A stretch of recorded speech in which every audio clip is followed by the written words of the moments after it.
இந்த கோவில் வந்து இந்த அம்மன் இங்கே இருக்கிறது வந்து 20 வருஷமாக இருக்கிறாங்க. சின்னதாக ஓலக்கொட்டாவில் தான் ஃபஸ்ட்டு இருந்தாங்க இவங்க.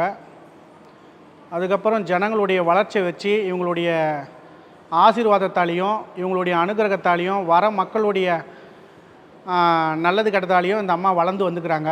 எல்லா பிரார்த்தனையும் என்ன வேண்டி வராங்களோ அந்த பிரார்த்தனை எல்லாமே நிறைவேற்றுவாங்க. கல்யாணம் ஆகாதவங்க, ரொம்ப நாள் கல்யாணம் ஆகாதவங்க, இவங்களுடைய ஹைலைட்டே கல்யாணம் ஆகாதவங்க, குழந்தை இல்லாதவங்களுக்கு தான் நாகாத்தம்மனுக்கு.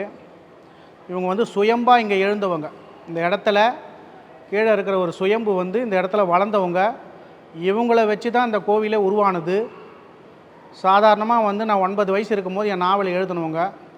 அப்போ ஒன்றும் தெரியாது. அதுக்கப்புறமா தான் ஒரு 15 வயசுக்கு அப்புறமா தான் நாங்கள் அருள்வாக்க ஆரம்பித்தோம். நானே ஆரம்பிக்கிறேன்னு சொல்லிட்டு இந்த இடத்துல ஆரம்பித்தாங்க. இந்த இடம் ஃபுல்லாக மயானமாக இருந்தது. இன்றைக்கி வந்து இவ்வளோ ஜனம் வராங்கன்னா அவங்களுடைய சக்தியால் தான்.